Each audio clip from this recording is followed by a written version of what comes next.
better than yesterday. Yeah. Yesterday we didn't had any class. I'll reiterate on whatever we have discussed yesterday. Yeah. Yeah. Okay.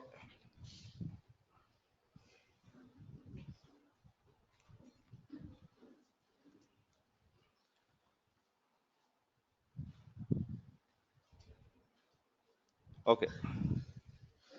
So yesterday this was our thought process, right? I wanted to deploy an application on Tomcat server, right? So for that I have found out some steps, whatever steps they are. So don't worry about the steps there. Steps can be easily Googled, right? Once you know the steps, okay, you should find out the steps in such a way that it should not ask for user input. That's the first prerequisite. So for example, I have seen uh, how many of you are new here? Do you know about Qt DevOps issues? How to raise issues to DevOps? If you are having any doubts, how are you raising issues? Okay. Manikanta around? Okay, no, fine. So today I'll ask Satish to send a mail, but remember this link or write down this link. If I'm not wrong, this is the stuff. Yeah, github.com/Qt DevOps. In there is DevOps issues. All right, here you will see issues tab. Any problem which you are facing, please raise the issue over here. Okay, and any people who can resolve also can comment on it. It's not only me or quality thought responsible over here, it's a community. It's much like Stack Overflow, right? And there are some issues also which were closed. For example, there are 39 issues which are closed. So after point of time, you might see some issues over here where you can find out, okay, I'm getting this error, so probably the resolution is this, right? So please follow it up over here. And here I have seen couple of issues where they were trying to automate, but it asked for user input. But it was in Jenkins, not in Docker world, because there was no question posted on Docker yet. Okay, there was one on Kubernetes. But the whole point is, whenever you're automating anything, right? If it asks for user input, your automation is stopped. DevOps మొత్తంలో గుర్తుపెట్టుకునే విషయం. Let it be Jenkins, let it be Ansible, or let it be anything. It should not ask for any prompts. Do you want to continue? Please enter password. If you are getting these stuffs in your automation scripts, that means that your script is going to be failed, right? I have 2 or 3 questions which had the same problem, right? Similarly, if you try to do the same steps in Docker, you will get the same thing, same error, right? So always try to find out the steps in such a way that it will not ask for user input. So for example, if you want to install any softwares, for example, you do yum update in Red Hat world, okay? So sometimes it might ask for yes or no update also. So better give yum update -y. Similarly, whenever you are installing any softwares on the Red Hat version or Debian version, add -y to it, so that in some cases, whenever there is a prompt, you have entered the value. You say that, okay, whenever you see anything, take yes as my answer. Okay, so I want you to do that, because if you get a prompt and you are trying to build the image, your image building will be failed. As simple as that. Are we good? Right? And this prompt issue will be there throughout DevOps. ఇక్కడ మాత్రమే కాదు, మన DevOps మొత్తానికి ఇదే principal. This is the root principle. It should not ask for user prompt. Any user prompts which you want to pass it in the command line itself. Now, how many of you know MySQL installation? Okay, for example, if you Google for it and if you go for MySQL installation, it will ask for please enter your password. What is the password which you want to set for the database? How am I going to automate all of that? Right?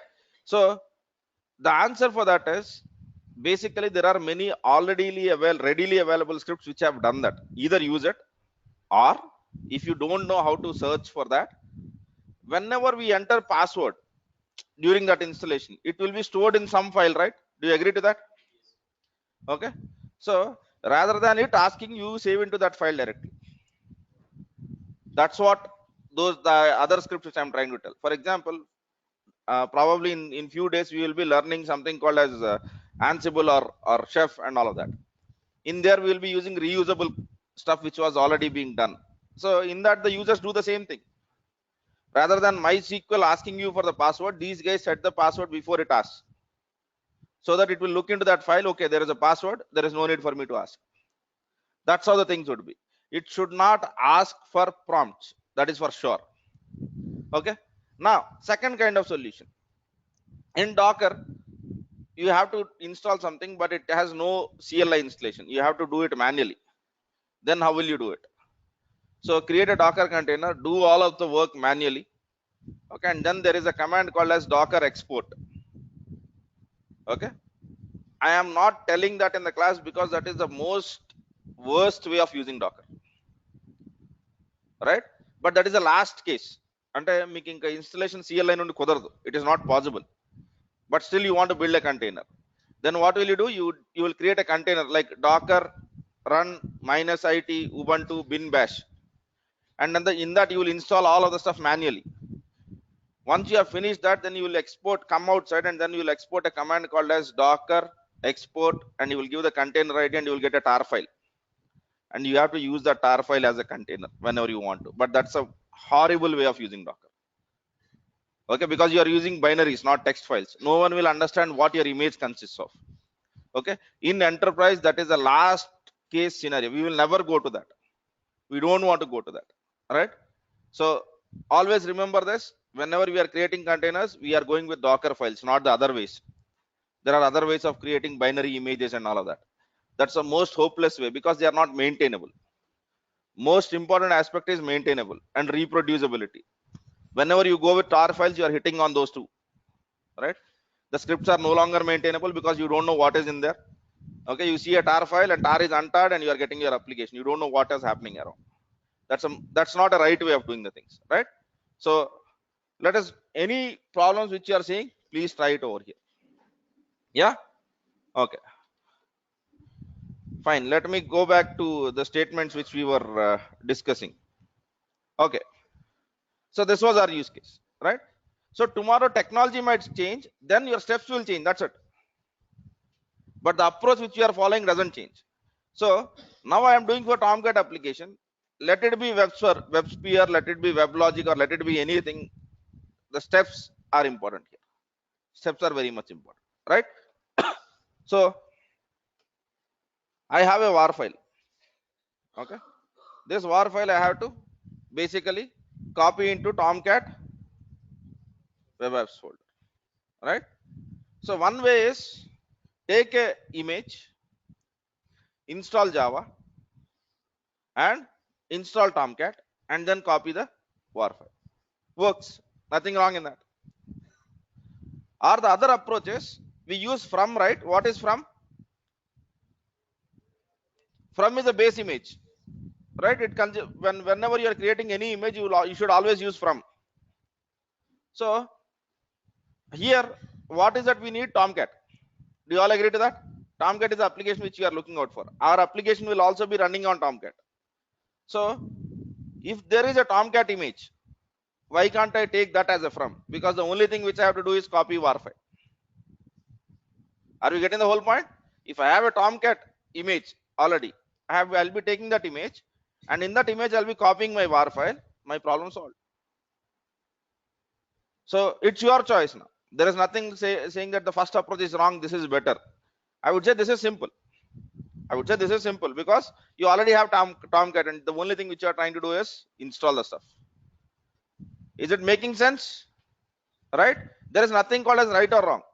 Okay, whether you take it a base image and do all of it on your own, wonderful, there is nothing wrong with that. Or someone else has already developed a Tomcat image, take that and basically use it only for deploying your application, right? Shall we use that? Yeah. Now to do that, I should be inside my Linux machine to do that.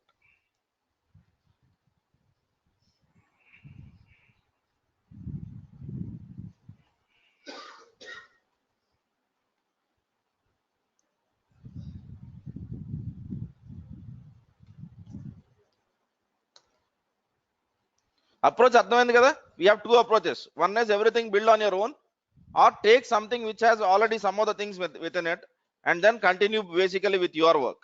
right? If I was writing containers, I would take the work which has already been completed and I'll be doing only my portion rather than rebuilding everything. All right? Okay.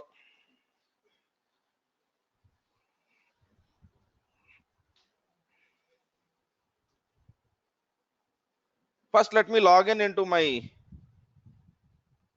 Docker machine.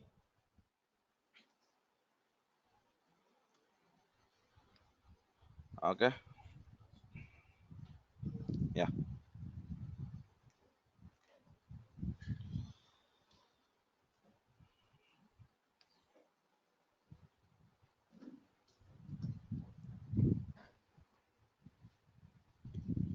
Okay. For writing Docker images, you can basically use text editor, VI, and all of that. But if you are using it basically to write lot of what do you say, lot of images, and you have a kind of complicated work environment, then what you can do is you can install something called as Visual Studio Code. Okay, just Google for VS Code. All right, since it is Windows, I'll be doing this. Choco install VS Code. Okay, what this will do is this will help you in writing Docker files because it remembers, it knows something about Docker file. It will help you out in writing it, right? But it is not mandatory. Docker file is a text file. You can use Notepad, you can use VI, whatever that makes sense. But if you want it to give some help, use Visual Studio Code. Okay, but for the image which we are trying right now, it is not a very huge image, so it's okay. Fine. I have images, right? Yes.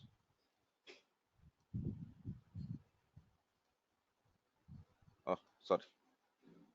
Let me create a directory over here. Okay, and this directory I'll be calling it as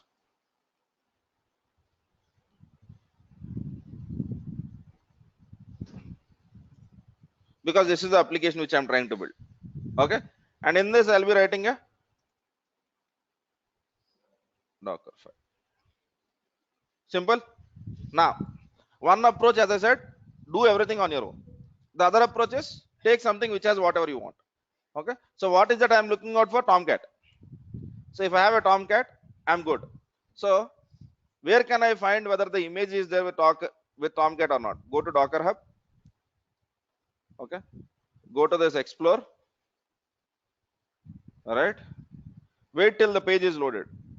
Yes, search for something called as Tomcat. Okay, so whenever you are seeing images,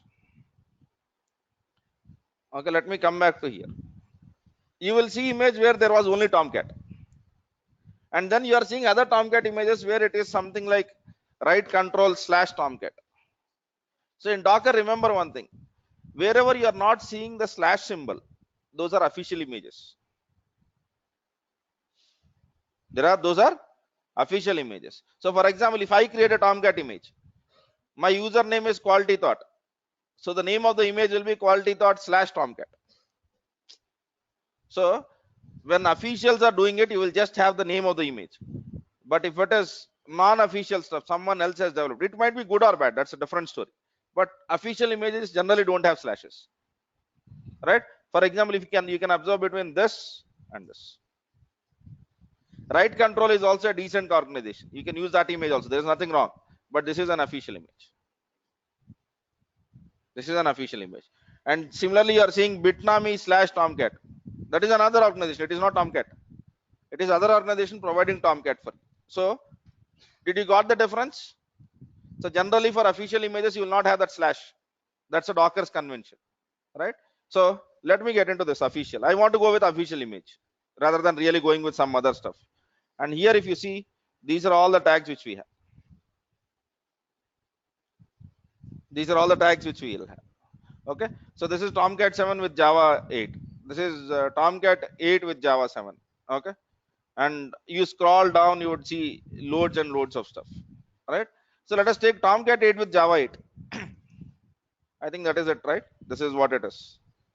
So shall I take this? Okay, this will consist of Tomcat 8 with Java 8 image.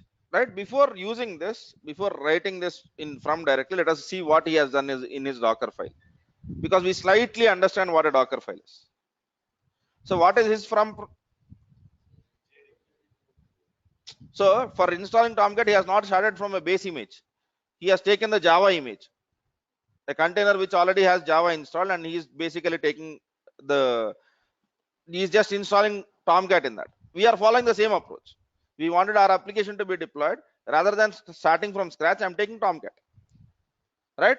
And then he has done whatever it is, right? So shall we try this? Okay. Now from, sorry, from Tomcat colon 8.0 hyphen JRE8.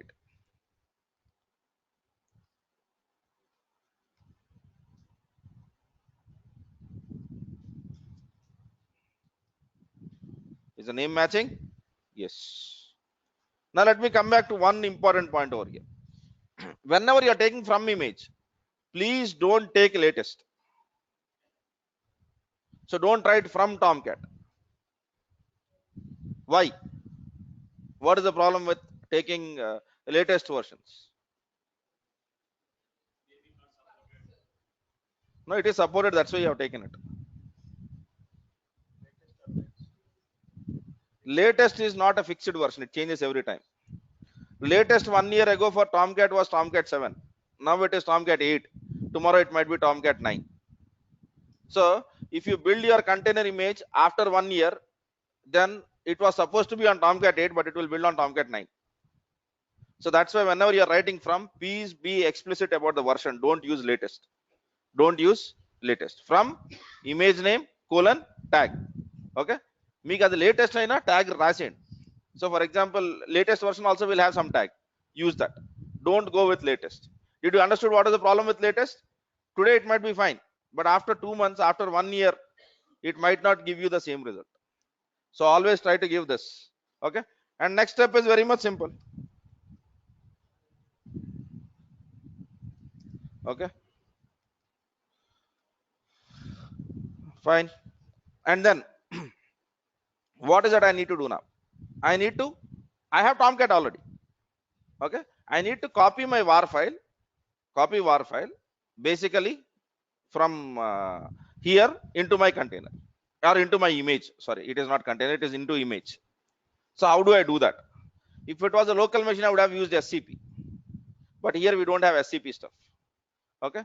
For doing copy or paste kind of works, we have two instructions. One is add, the other one is copy. Okay. Whenever you want to copy files into your Docker images, we have only two instructions for that. Okay. So let us stop it at here and let us go back. Okay. Into instructions, add versus copy Docker. This is almost every time they ask this interview question. Very popular interview question, right? So fine. Copy and add both are Docker file instructions, and both are used to copy some file into your image. No problem. Copy takes SRC as a destination. It will let you only copy the local file or directory from your host. Add will support two other resources. One is URL. Okay. So what is the difference between add and copy? Copy will allow you to only copy local. If you have it in your system, you will be using copy. But let us assume that the file which you want to basically put in your container is on the internet. Then you can't use copy. Then you can use add, because add takes HTTP URLs also. That's the difference. Apart from that, they are exactly the same. So the syntax of add is very much simple. You have to give add. Okay. Let me write it over here so that we will have add or copy are used to, okay, get files. Okay. Add can download from internet. Sorry. Add can download, whereas copy cannot. The general syntax will be add SRC destination. SRC is your system or your internet URL, and then destination is where do you want it to be on your container. Simple, right? Similarly, copy is also the same, SRC dest. But the only point is in copy, whenever you are giving SRC, it should be your local system's path. It should be your local system's path. Now it is your choice whether the resource is present on the internet, whether the resource is present over the stuff. If you use add as an instruction, add can work on both the cases. All right. So have a habit of using add because both are the same.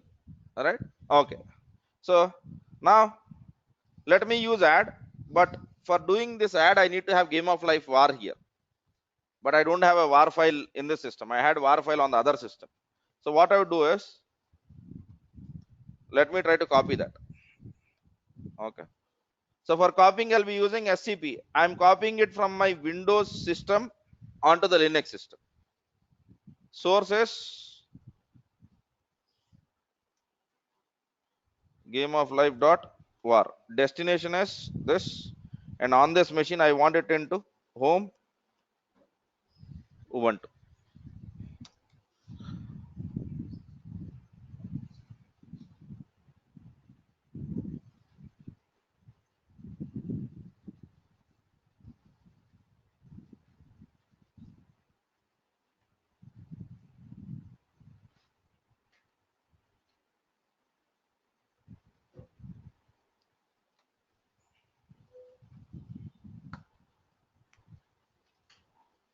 Generally, it should be faster than this. Okay, I'll come back to the questions later. Yeah. So let me just finish this activity and then I'll come back to the questions. So now let me log in into this machine. Okay. Now I have game of life.var over here. So I'll copy that game of life.var into images, and I'm trying to build something from game of life. So let me get into that folder, images / game of life. Okay. And where is the game of life.var now? In my local folder.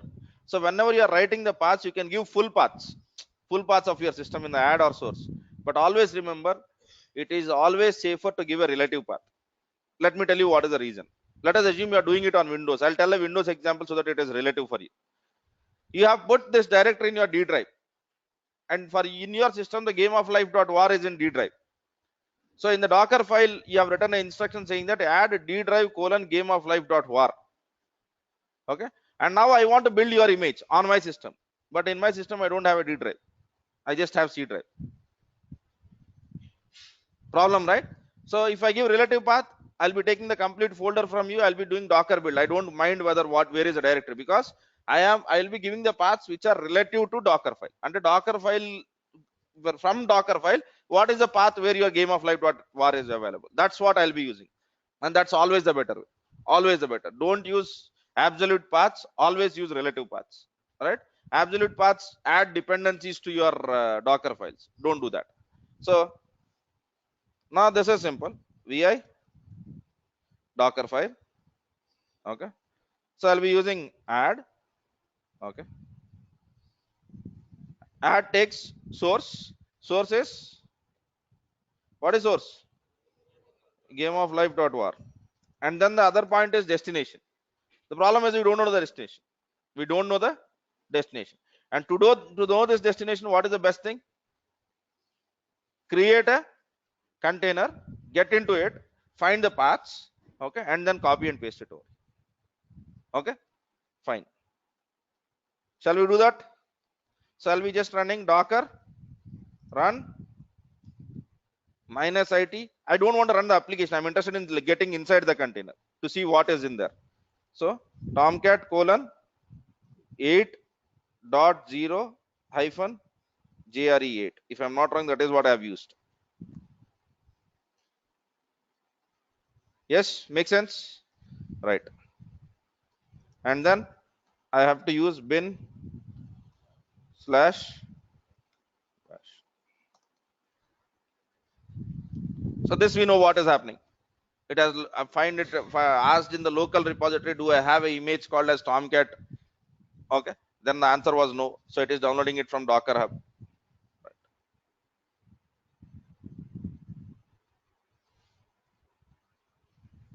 Good, so we are inside. So what is the path? User local Tomcat. Let me do ls. Are we seeing any folder called as web apps? Okay, so the path would be user local Tomcat / web apps. Right, so my problem is solved. I came to know whatever I wanted, so I will do exit. So let me copy this path.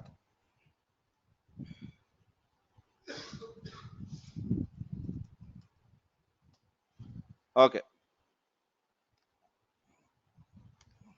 so destination is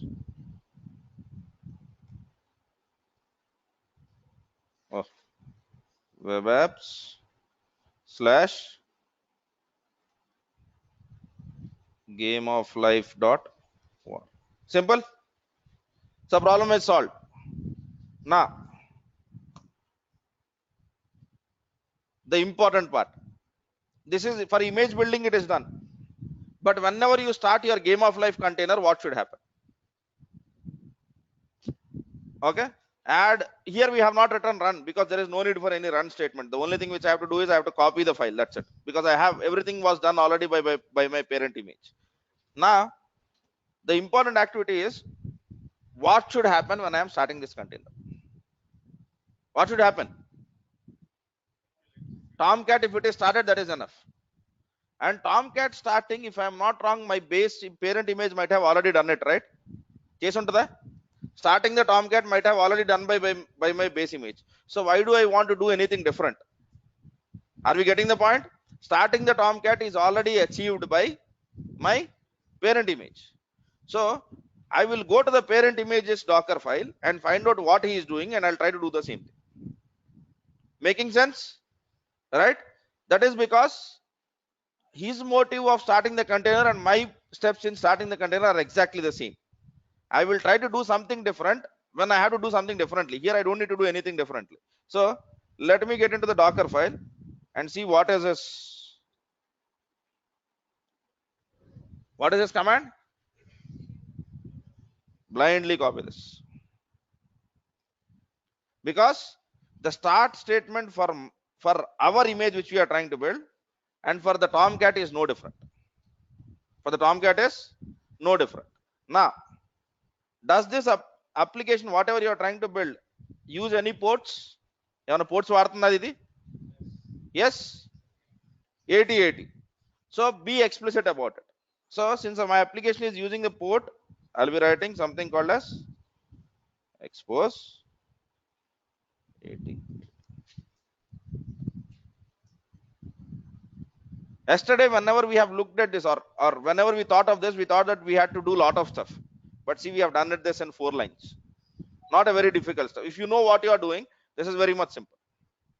Right? Is it making sense, or do you have any trouble in this? Yeah? So I've taken the Tomcat image. The only thing which I've done is, in the Tomcat, what is our step? We have to copy our WAR file. So I've used the add statement.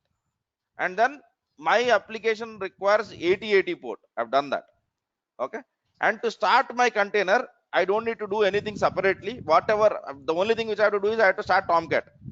So for starting the Tomcat, my parent image has already done something. So I'm copying and pasting the same thing. Okay. Simple. Shall we try to build the image out of it? Yes. Pardon me? Catalina.sh should be present somewhere in user local Tomcat. Whatever directory which it is present, and it is trying to run. Yeah. We have to learn some more things yet. I'll come back to that. Okay. Later on, we will be looking into the Tomcat's Docker file and understanding everything. Right. Now, I want to build the image. So Docker build, and I have to give tag. So I will be calling it as -t gol colon 1.0. This is my first version. Docker build -t tag.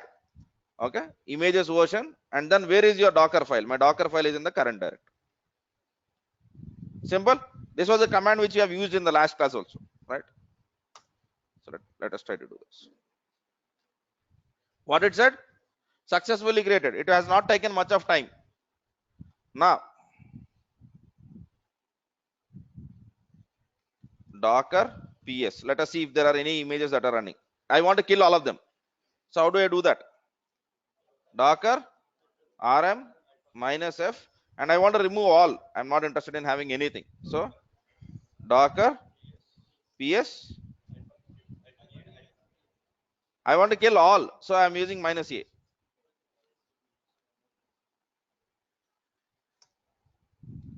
Done. Okay. I want to run only my stuff. So I will be running Docker run. My application is using a port. Yes or no? 8080 port. Right. So 8080 port, my container will open. But how will you access it? Your application is having 8080 port. Okay. The only thing which you have an access to is you have an access to this virtual machine. Okay. You don't have an access to container directly. So are you getting the point? Manaki access దేనికి ఉంది? So for the people who are having slight doubts about it, let us try to visualize whatever we have done. So this is the virtual machine which I have created, AWS EC2, right? And in that, what is that I have done? I have installed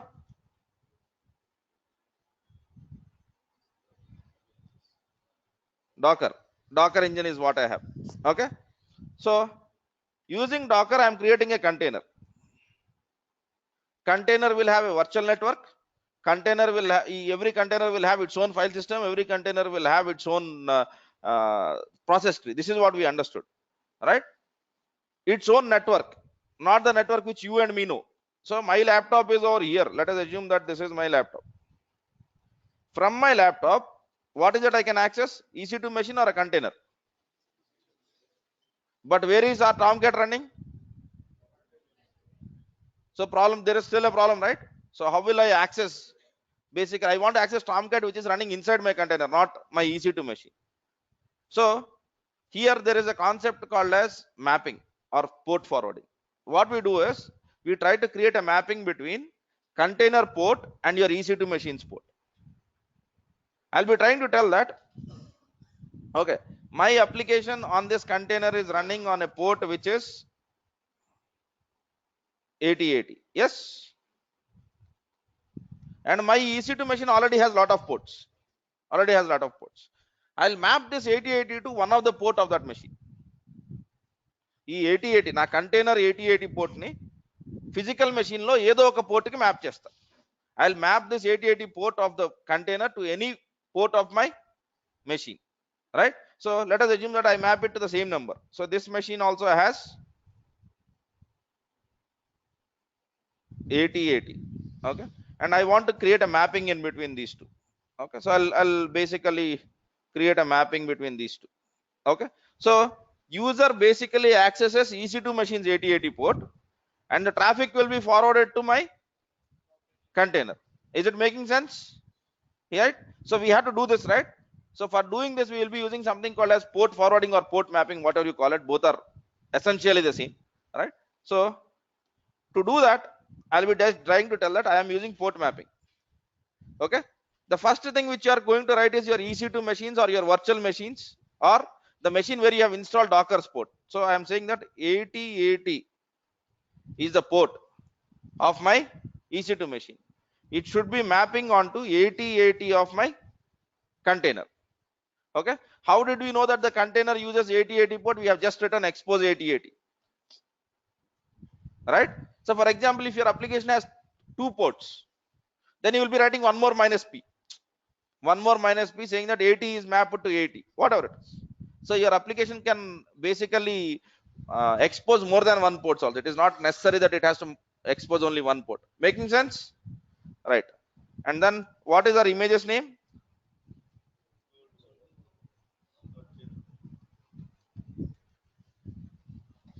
Right. But I want to give a name to this. So I'll be giving hyphen name. Okay. And then let us give a name called as GOL itself. It's okay. Yeah, simple. Did you understand that minus p there? Okay, any doubts on that? Since we cannot directly access the containers network, we have to go via our physical machines network. So that's why we have done it. If you have an access of the container network directly, then there is no need for you to do this. Container network కనుక మీకు ping అయితే అసలు ఈ గొడవ లేదు. But actually it will not be pingable because it is a network within the EC2 machine, not outside the EC2 machine. All right. So let us see what happens.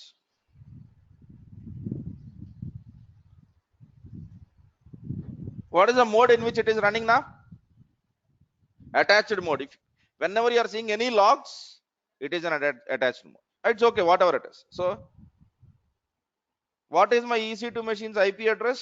You can use host name also, but IP address is a convention which all of us understand, so I am taking that.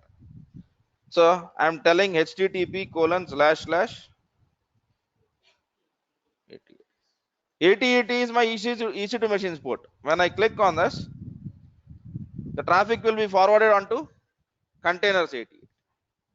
That's the whole point, right? And in here I can use game of life. Okay, did we got the application? Whatever it is, I'm not worried what that application does. My intention was to build an image which consists of game of life. Tomorrow my customer wants to see how the game of life works. The only thing which I have to do is I have to push this image to the Docker hub and tell my image's name, and he has to run something like docker run -p.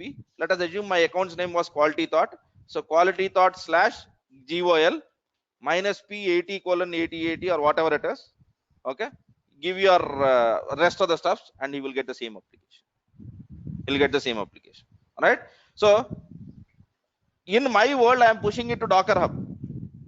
In your company you might push it to Docker hub or any other Docker repository. It is not mandatory that it has to be Docker hub every time, right? But did you got the essence of it? Right.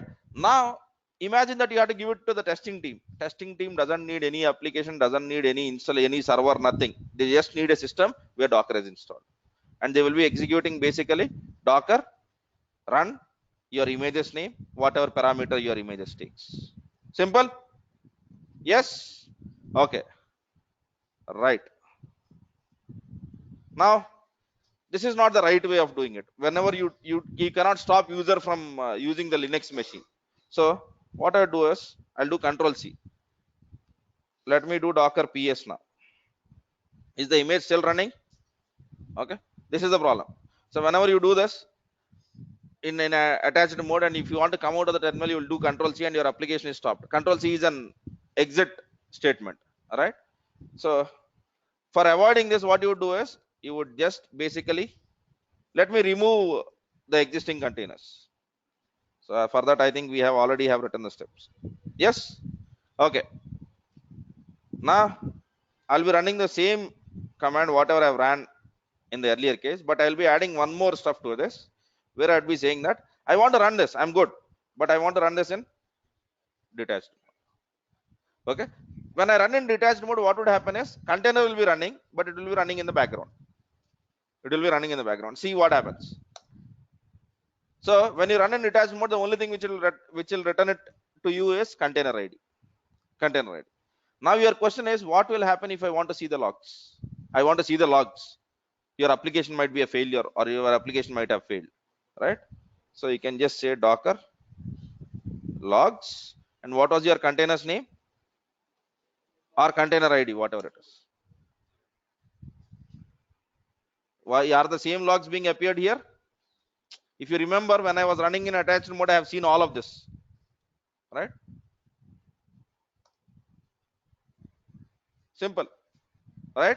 So when we are running the application, we don't run them in the foreground mode. We will always run in the background mode, which is attached or detached, right? Now you are running the application in the attached mode or detached mode, and now you want to get inside the container. Is it possible? The answer is you can use attach command. Okay, but I would basically try to use one more command which is much better than that, because we have something called as docker exec, docker execute.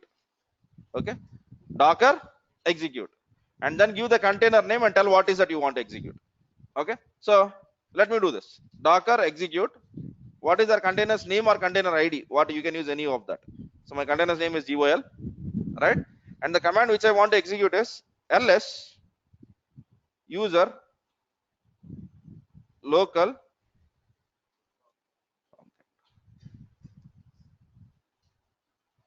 So this is what an executable is. What executable does is it will execute a command and it will print out the results onto your system, but actually this command results are from your container. Yes. So for any checking of any simple commands which you want to do, there is no need for you to get inside the container. You can try something like this. But still, if you want to get inside the machine, then what you would do is you will use the same Docker exes. And this time you will be telling that I want to execute, but I want to execute in the interactive terminal. I want to execute in the interactive terminal. Okay. On a container which is game of life. And my terminal is present at bin slash, see where you are. Okay. Now you will execute some commands like ls or whatever it is. All right. You can get into and do whatever you want to do on this machine. But remember, whenever you want to come out, don't use exit because exit will kill the container. Control C, kill the container. So how will you come out now? So every container will have something called as exit. What is a exit codes, right? So whenever you want to come out of this terminal but not kill the terminal, the default key which is being used is Control PQ. Plus press the control key and then P and Q. PQ. Control PQ. So let me write it over here because control plus PQ. Okay. Plus is I'm just referring not the plus key.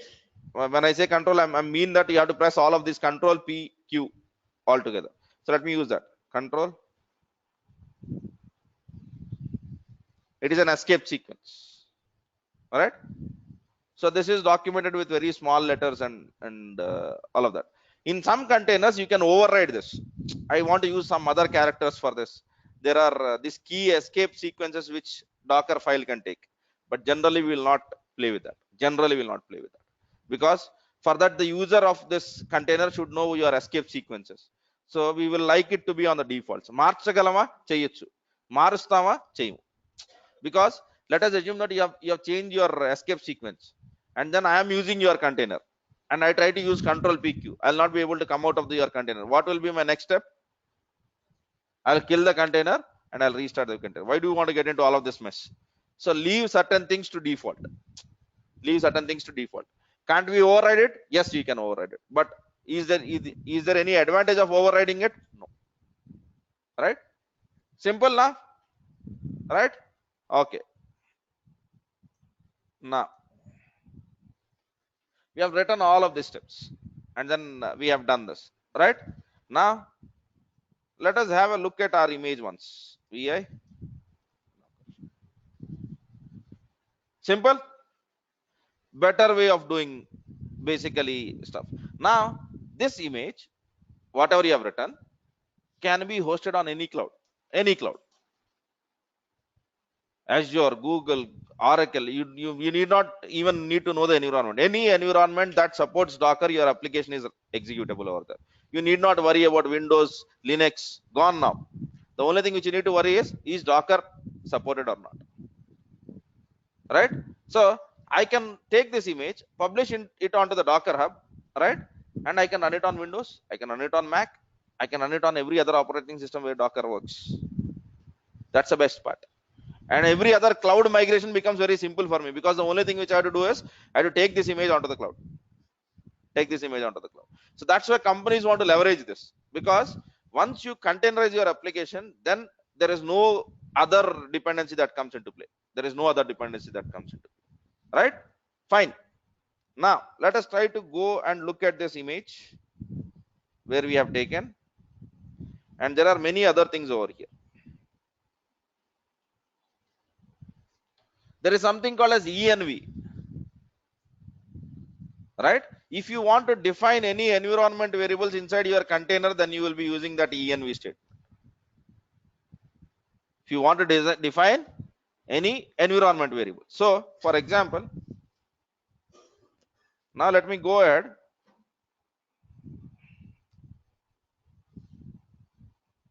Okay, and I say env.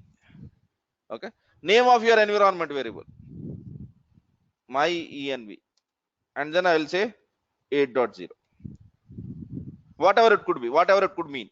I'm not worried what it means, but the only point is I've defined an environment variable. So for your application, if it requires any environment variable, some applications requires environment variables to be executed, that you can pass via this. That you can pass via them. Right. Now let us come down. Okay. So generally, if you remember yesterday while we created the container, when we did docker exec minus it the container bin bash, we were in the root folder. We were in the root folder. But when we logged in into this Tomcat container, we are getting into user local Tomcat directly. Yes or no? Did we observe that difference? Yesterday I had created an image, okay, from Ubuntu, echo or touch1.txt or something like that. Okay. And when I got into that container, when I did get inside that container, the path where I was into was a root directory. But in the case of Tomcat, where is that I'm going? User local Tomcat. How is that happening? That is happening because of the work dir. Are you seeing this work dir statement? Okay. Work dir is a default directory, default working directory inside your container. By default, it is root. But if you want to change it, you will be using work dir. So here, what is that you have used? Work dir dollar. Dollar is to expand a variable. Okay. Are you seeing anything called as Catalina.home set? So what is the value of Catalina home? What is the value of Catalina home in that file? So whenever we are logging, where is that we are getting into? That's the point. Okay. So whenever you want to change the directory in which your application is basically, okay, should be logged in or should be present in some specific directory, then you will be using that work dir statement. Okay. Did we got the difference? If I don't have work dir, what will happen when I log in into the container? In which folder I'll be there? Root. Okay. So for example, if I say that whenever you get inside the container, you should be in a folder called as home/ubuntu. What will be your steps? In Docker file, you would be writing workdir/home/ubuntu. That's it. That's the simplest part of it. All right. And then environment variables are fine. Okay. There are multiple environment variables, and there is a run statement. There are run statements. Okay. These are the run statements to install Tomcat once you have Java. We didn't require any run statements because we were not executing any Linux command. The only command which you wanted was copy the war file. Right. Okay. Now things are looking good. Now let us build one more version of our image. Docker build -t gol colon 1.1. Right. The only difference is I have one more environment variable. Right.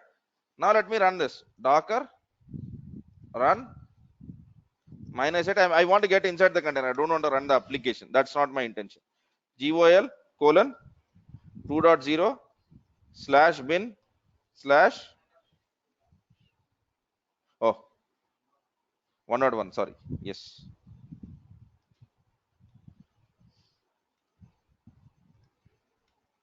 Okay.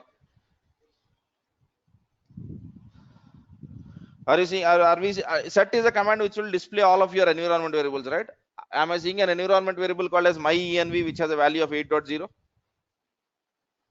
This is what happens. All right. And apart from that, all the other environment variables which were part of your parent image will also be present over here. For example, Catalina home. Are you seeing Catalina home?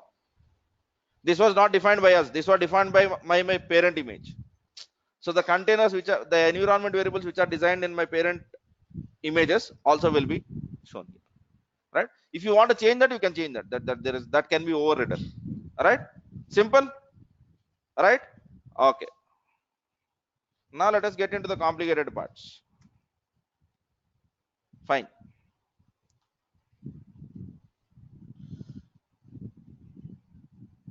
You are seeing run statements, right? How many run statements are you seeing? You have seen here, there is one run, two, any other runs, three, and four. Okay. Why four? Why not every Linux command in one statement? Because the only thing which he is trying to do over there is he's trying to basically execute some Linux statements. So when I'm executing a Linux statements, why not every statement in one run command, or all the statements in one run command? Why they are trying to separate it out? Understanding here? Are you understanding anything now? Run statement. No, number of run statements will not improve your understanding. Not definitely not for maintenance purposes, right? So let me try to do this. We'll go to the Docker and let us try to pull one more Docker image of the Tomcat. I'll try to do 9, right? Shall I do this? 9? Yeah. So Docker pull Tomcat colon 9.0. All right. Colon JRE. What is the JRE which will take?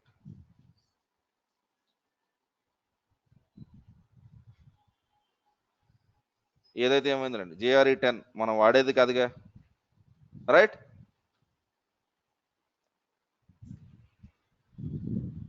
So what are these different download statements?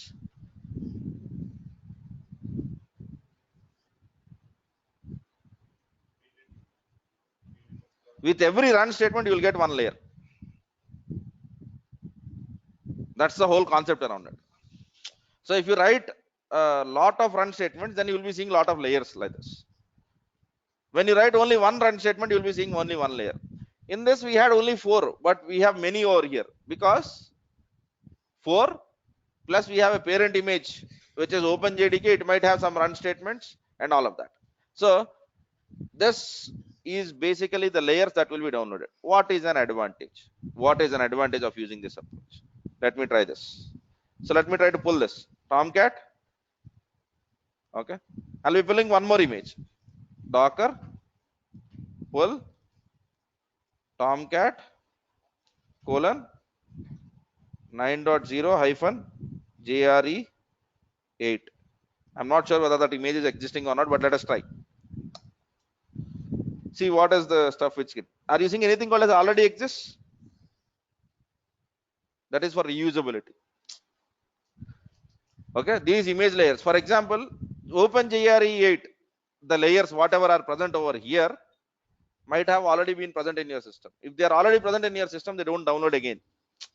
Okay, they are basically used again. Are you seeing those IDs? Every layer will have a unique ID. Okay, inside any container that is going to come, or inside any image which you are going to build again in your near future, okay, if it comes across an ID which is matching that ID, it will not download it, it will reuse it. It will reuse it. For example, in this case, if you see, when I was pulling this image, I have only 2 layers which are different. Avuna kada? 2 layers which are different, but rest of all the layers are already existing. So what is happening? Even though you take 2 images, okay, so let me do this Docker images. So what is the size of Tomcat JRE 8 and JRE 10? What is the size? 467 MB. So 2 467 MBs generally we multiply it 2 into 467 MB, but eventually it might not be that. There might be some layers on your system where 300 MB might be reused, okay, in both the images, and only 160 MB is different. So 300 plus 2 into 160. So it optimizes also at the storage layers. Okay, so this image layer concept is very important. Okay, because here you don't have the complete disk, you have layers. Okay, and this image layer leads us to a discussion of something called as union file system. Union file system. Okay, so whenever you build a Docker image, every run statement leads to a image layer. Every run statement leads to a image layer. Okay, so if you have multiple run statements, multiple image layers. So what is the best way? For example, if you are building two applications, and in two applications there is MySQL, right? Or let us not MySQL, let us assume that in two applications you require some directory structure, always same directory structure. So rather than writing them in different run statements, try to create a run statement which will give you the directory. So what would happen is probably that might be reused. Okay, that is for optimization. I'll be elaborate on this whole discussion, but one thing which you need to understand is whenever you write a run, every run statement leads to a image layer. And in Docker, the hard disk or the storage is not a full disk, but it is combination of layers. It is combination of layers. For example, in the earlier case we have seen that whenever we are trying to build the Docker 9, it has these many layers, but see how many are used. That's the whole point. So Docker tries to optimize at every front, all right? Okay, now when we discuss further after taking questions on this image layers, all right, I'll be elaborating on one more thing. When I run two containers, all right, two containers are image will be executed, so 2 into 467 MB, yes. So let us assume it is 500. So we expect it to be taking the storage of 1 GB whenever we are running two containers, but Docker doesn't do that. Docker doesn't does that. It will be using 500 plus x into 2 or x plus y, whatever it is. That's how it works, right? It is optimized at every front. It is optimized at every front. It will not use lot of storage, it will not use lot of memory and all of that, right? Now my Dockers are running. Are there any containers which are running in my case? Yes. So I want to understand how much memory are they consuming. So I'll be using Docker.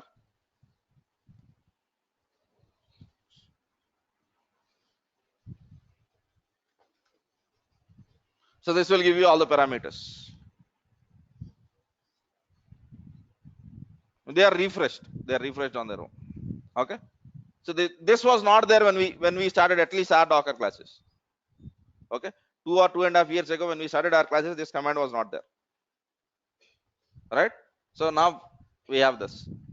Similarly, later down the line we might see something like htop, where you see all the CPU cycles and all of that, but this is what we have now, right? Making sense? Okay. One important thing, there is one more important instruction. Okay,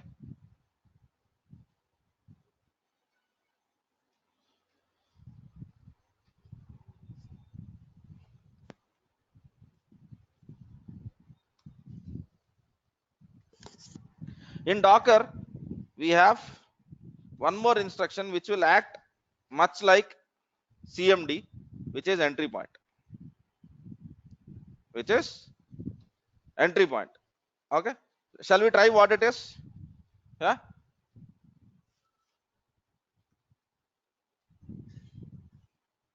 man, I thought I was in a container. It's fine. Okay, so let me build some images. I want to build some dummy image, not a very serious image. So cd, what is that we have? Let me go into Docker images. That's fine. My first is what we have, right? Okay, so let me take that my first. Okay, so cd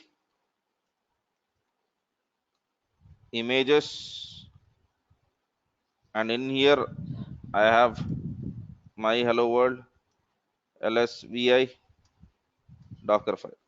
So what is CMD over here? Echo my first image. Wonderful. So when I build this image, I run it like Docker run, and what is the name of the image? My first. Since it is latest image, I don't need to give any version after that. Okay, I run this, and what is that I would get? Echo statement. Whatever I have written in the echo is printed. Now let me try this. Docker run my first, right? And after this, I'm writing a statement which is echo. Okay, or okay, let it be echo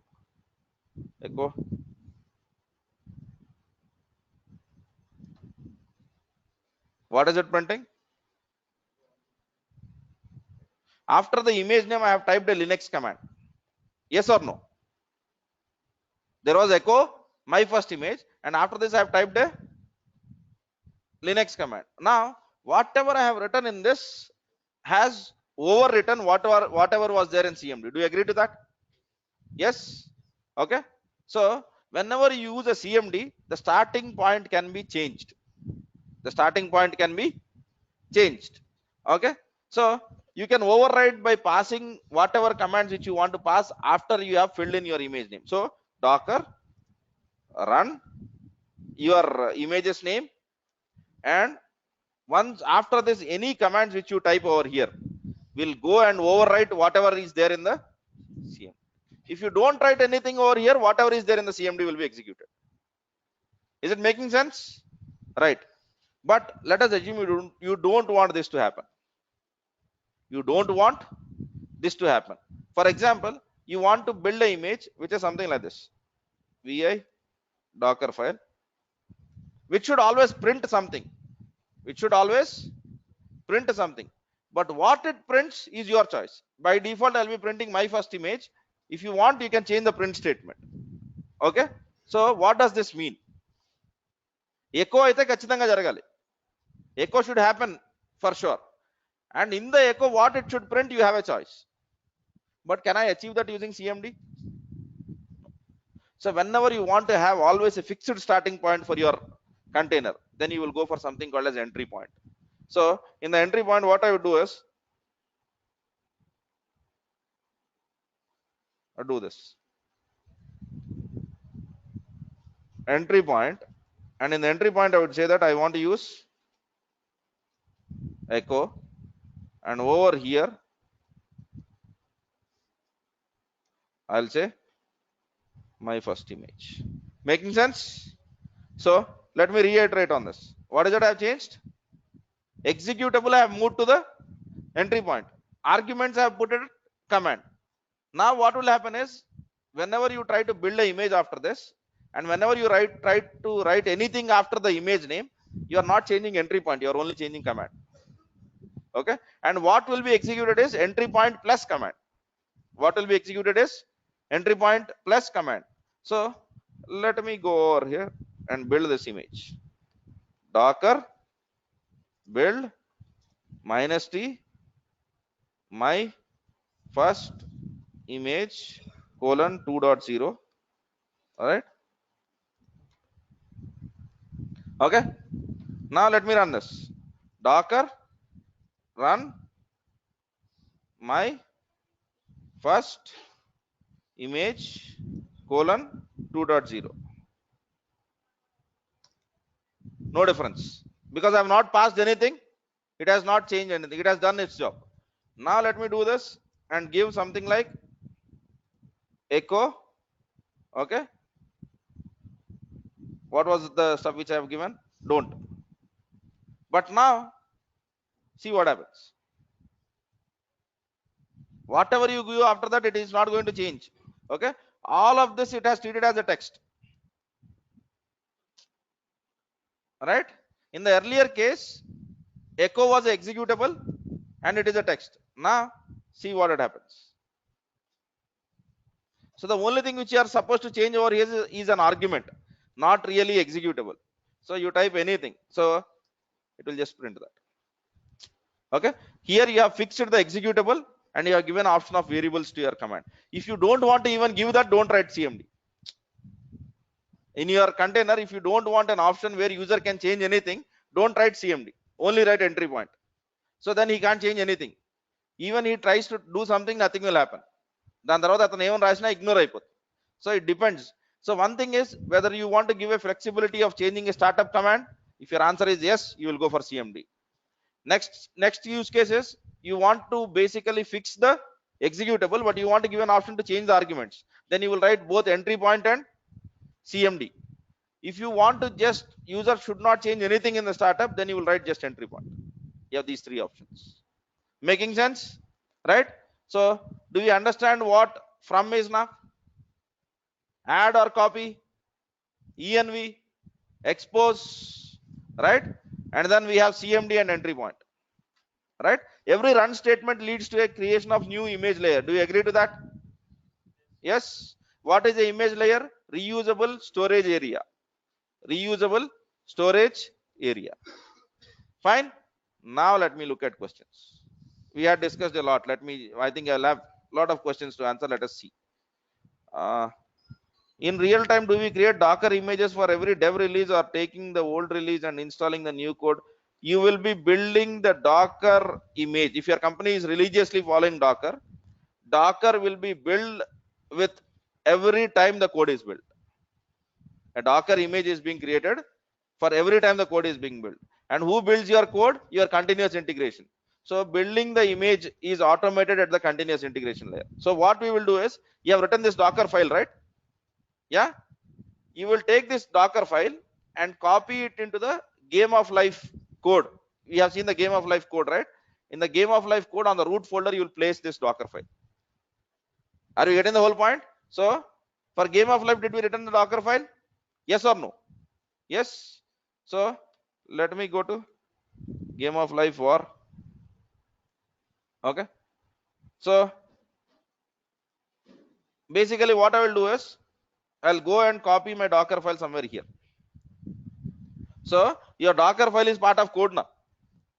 So every time when the code is compiled, then they will be doing this Docker build statement, whatever it is. Okay, and your continuous integration will be built. So every time your code is being built, you can build Docker. It is your company's choice whether they want to build it with every build or every stable build or every release. That is your company's choice. Right? Yeah. We generally don't worry about what is the old image and all of that. We try to rebuild this stuff. Right. No extension required for a Docker file. You can put extensions, as I said, but if you use Docker file, it doesn't need you to change anything. But if you put any other file, you in the build statements, Docker build -t, and then you have to give -f and give the path of your file. So why do you want to pass an extra argument when it is quite simple? That's the whole point. How many servers can we install in a Docker container maximum? Servers. I think the question is the other way around. In the server, how many containers I can have? Is that your question? Or if your question is in the Docker, since I have installed Tomcat, how many different kinds of stuffs can I install? There is no limit. There is no limit. But remember, what was the design of Docker? Docker container is supposed to be simple and doing only one part of your application. Doing only one part of your application, which we call it as microservice. So you will not have many servers. So once you try to make this Docker container big, you are creating one more virtual machine. Remember that. So for that, you have a better technology. నేను కంటైనర్లో ఇప్పుడు Dakar కంటైనర్లో SQL server పెట్టుకుంటాను, MySQL పెట్టుకుంటాను, Postgres పెట్టుకోండి తప్పులేదు. But you are making this Docker as a VM. Better go for a VM, because there you will have a closer control, right? So whenever you want things to be smaller and scalable, container is an answer for that, right? Yeah. Official images are created by Docker only. Official images are not created by Docker. Official images are created by the companies who create that applications. Tomcat Docker image is created by Apache Tomcat. So the company who, similarly, there is an image called as Ubuntu in Docker Hub, that is created by Ubuntu itself. The organization who creates that software is creating a Docker image, then we call it as an official image, right? Okay. Sometimes latest version is not stable. Yeah, I think that was the answer for the question why you don't use from latest. From latest is sometimes the latest version is not always fixed. Today it might be Java 8, tomorrow it might be Java 9, day after tomorrow it might be Java 10. So we should always, whenever you run this command, whether it is today or 2 days back, 2 days after, or 1 month after, or 1 year after, it should always give you the same image but not a different image. So that's why we fixed that. Okay. If we just have the code, how we build it on Docker? First, even in this case, you just have a code, game of life code. Game of life of code, you have compiled it into something called as var, and that var you are using. That is how the strategy would be, right? First, code should be compiled, and then you should know how your code is basically executed in the customer environment, and then you try to write a Docker file which does that, right? Okay. When we do SCP, don't we need to provide the full path of the file? Here in this case, game of life file is in your local system. It was in my local directory. So that's why I've given only the relative path, right? Okay. It is always a problem to copy the war files from local machine to Docker machine. Yes, it is always a problem when you are always doing it. Okay, but if you build the game of life war file on the Linux machine itself, then you will not have this problem, right? So in your enterprise scenarios, that is the case. ఇక్కడ question ఏంటంటే game of life war file నా Windows desktop లో ఉంది, నేను ప్రతిసారి Linux machine లో copy చేస్తున్నాను, అది ప్రాబ్లం కదా. Okay, there are two answers for that. Generally, whenever you are building a image, okay, Docker image, game of life war file is present already with you, or you will be given a URL where game of life war is present. So both the problems doesn't need you to copy or basically upload gameoflife.war, right? Why we need to expose 8080? Because our application will be running on a port which is 8080, because it uses Tomcat, right? To access our application, the port that is required is 8080. So if I'm using MySQL, or if I'm building a container for MySQL, what is the port that MySQL uses? 3306. Then I would have written a statement called as expose 3306. So you should know what your application, which port it runs on. That is the port on which my application runs, right? Okay. Game of life.war is present on which path? Okay, 1 minute. You just tell me how, on which path it is.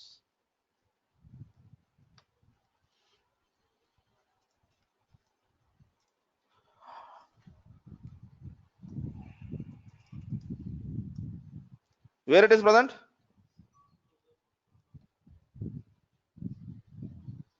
It is present in the Tomcat home directory / web apps. That's what I've done, right? That's where it should be, right? Okay. So is Docker automatically identify the war file since we are not giving the complete path? Okay. Where are you building this command from?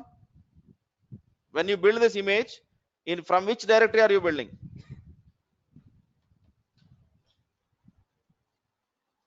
ఎక్కడ నుండి build చేస్తున్నారు image? నేను image ఎక్కడ నుండి build చేశాను? In this directory. In this directory, what are the contents? Are you seeing anything called as gameoflife.war here? So whenever you're building image, it is picking up from here, right? Okay.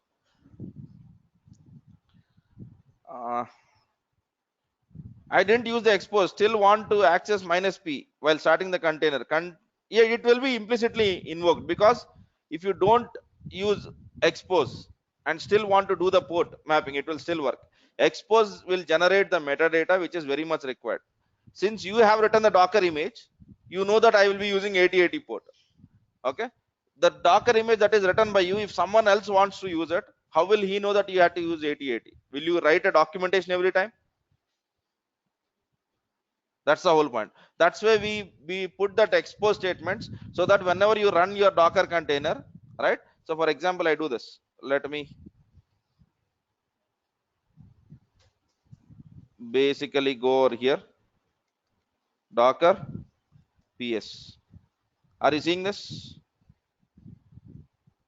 Yeah. If you have created a mapping, whenever you do Docker ps, it will show like this. If you have not done the mapping, it will basically say that the container is exposing a port called as 8080 on the TCP layer. If you don't write expose, you will not see that. If you don't write expose, you will not see that. So if you don't see, for example, if you are given this image to someone who doesn't know how to run the application, he will not be knowing that it will be working on 8080 port. That's the advantage. It is for metadata, right? Expose raste jarige advantage adi. Okay, and generally we want that advantage, because if the person has forgot to do some mapping, he can always obviously do it on other container or whatever it is, right? It will be accessible. I'm not saying that it will not be accessible, but you will not see that, right? How to add comment to Docker file? What do you mean by comment? I think in the Docker file, use hash. Yes, use hash.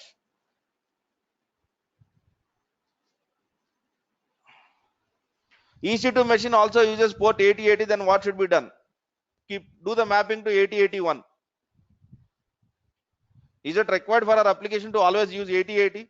No. So generally, when we go into Kubernetes and all of that, our applications will be running on ports like 65,535 and all of that. So we'll not be using the smaller ports, we'll be using the larger ports, larger port numbers. So it doesn't matter. Okay, we will never do this minus p 8080 colon 8080. We'll always do minus p 65,535 colon 8080, and then we'll slowly come down. That's how it is. So that should not be a problem. Can we override control PQ? Answer is yes. I will never do it if I was you, because the user of my image might have a problem working on my image. So I'll leave it to defaults. Escape sequences I am not going to change, right? But if you want to change in the Docker file, there are instructions, right? Signal SIGINT, okay, and then similarly you will have some instructions like kill escape sequences. You can override all of that, but I am not going to do, and I am not going to recommend it also. All right, it doesn't make any sense, right? It makes sense only in the case whenever you are building a Docker image for some hardware. So for example, I am building a Docker image for router, Wi-Fi router. Router lo already control PQ ante vere functionality edo undi. That is the only case when I'll change that, right? But I am quite sure that no one over here is going to build Docker images for hardware devices, all right? So don't worry about those cases, all right? We can do source to a file and add multiple environment variables. How can we do it inside the container? You can do it using the same thing, because you are having a Linux, you're telling me about a Linux command, and inside the container what you have is a Linux environment, so you should be able to do the same, right?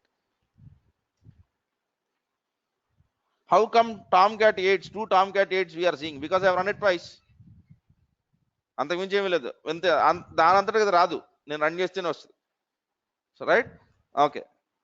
If my initial image has downloaded required run statements and two images has taken one previous, man, that is like a puzzle. Hurry, please simplify it. It is too much for me. All right. Yeah. Does container updates automatically? No, they don't. Yeah, చెప్తాను. Yes. Okay. Does container will not update based out of image, and remember, image will not be updated automatically. Every update of the image needs to have a different tag. Okay, my statement whenever I am saying from latest, don't use it, because after some point, let us assume that you have a Docker file and you want to build the same environment. That is a scenario which I am speaking about. Docker images don't upgrade automatically. Similarly, Docker containers don't upgrade automatically. Okay, if I want to change anything in Docker image, I will have a new tag. Okay, so with new tag I cannot run the old container, so obviously it has to be a new container. That's how it is. What user generally use or execute in the place of echo? Echo is just a fun statement, man. You will never use echo, to be very frank, right? Yeah. In real time, do we use your CE or enterprise edition? If your company is rich, you will go for enterprise edition. If it is poor, we will go for CE. Yeah, not a right statement, but yeah, Docker enterprise edition comes up with its own set of features. So for example, like active directory integrations, all of that. So if your company is looking out for that such features and they are running on premise, not on the cloud, then it makes sense. If your company is working on the cloud, you don't need enterprise edition, because the enterprise features are provided by Azure and AWS. These guys provide those features for you, so you don't require it. And also, when we build the image, when we give it to the tester for testing, do they execute docker run -it? No, we will give you the command docker run -p 8080 colon 8080 gol, done. They will get the application. So why do you want to bring trouble to your container by saying that, okay, get into the IT and do it? If the tester has awareness about Docker, he will get into, right? So how can we share local disk to the container? That is in tomorrow's episode, sir. Okay, can we install two Tomcats in the same containers, or we need can you tell me a real-time relevance of having two Tomcat containers in the image? ఏదో అడగాలని అడుగుతాం, కాకపోతే రెండు టామ్క్యాట్లు ఒకే సర్వర్లో పెట్టుకుని ఏం చేస్తాం? Can you tell me any real-time use case around it? Okay. Okay. Yeah. Is your company doing that? No, we don't. We create two virtual machines and install two Tomcats. No. For simulate anyway, you have two containers. Why do you want to have a container with two Tomcats? Are you getting the purpose? Yes. So అది మనం చేయమండి. అది చేతనం అంటే పైశాచికం అది. Because two Tomcat containers use 8080 port and you unnecessarily have to get into the configuration files, change the ports and get into all sorts of trouble. Okay. So yeah, my answer would be don't do that. Create two containers, one with Tomcat 8, the other one with Tomcat 9 in the same machine and test your functionalities. All right, fine. If we don't want to have a deployment of var as part of the image and want to deploy var explicitly after the container creation, can we do it? You can, right? Further, take the Tomcat image. So you don't need your image in that case. So take directly Docker run Tomcat. Okay, get inside the Tomcat container and do whatever you want.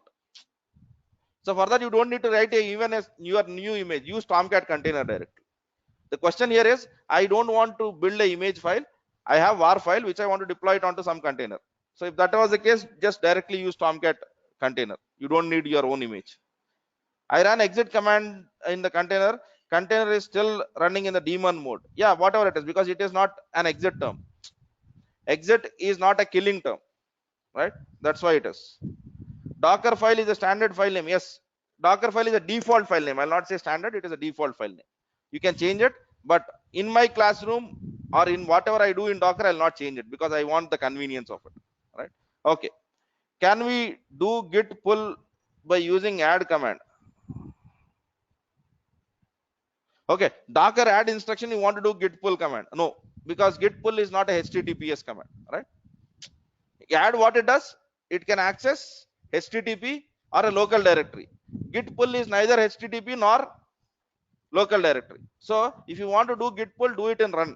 Run statement can do that. Docker container lo నేను image building అప్పుడు చేయాలనుకుంటే run చేయగలదు git pull, not the other stuff. Right? Yes. So any other questions in the room?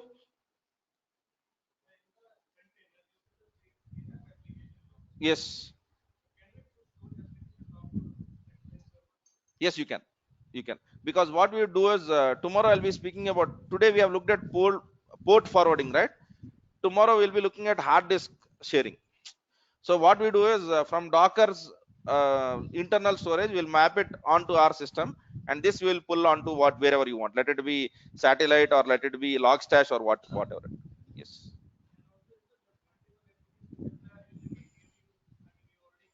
Mm. Exposed port on your physical system. Yes, yes, obviously, yes. You can, but for that you have to. It depends on what kind of orchestration technology which you are using.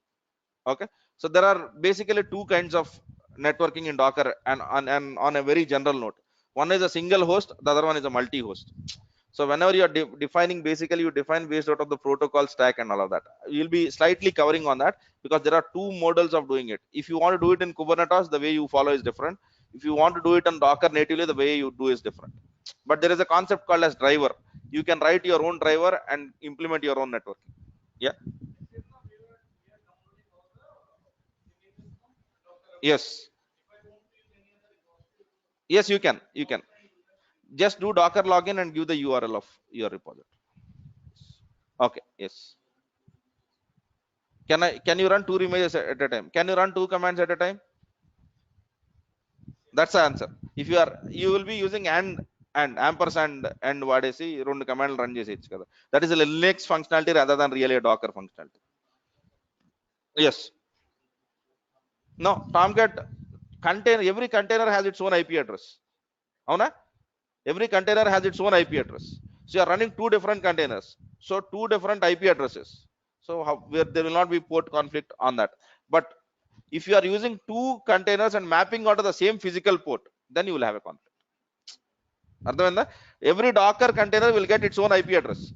So if one Docker container is using a Tomcat and another Docker container is also using a Tomcat, both are 8080, but both are two different IP addresses. So you will not have a conflict. That's how it is. Right. Last question. Thanks.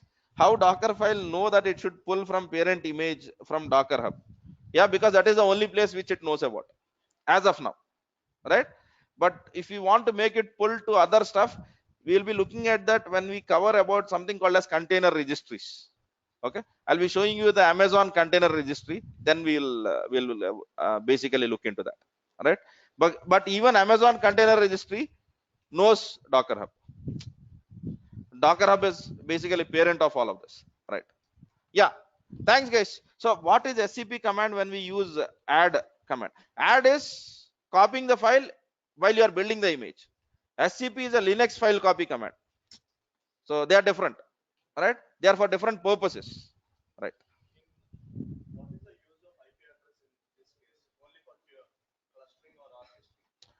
Today you are not using it, but probably after few classes in Docker you might need some containers IP addresses for whatever purposes they are.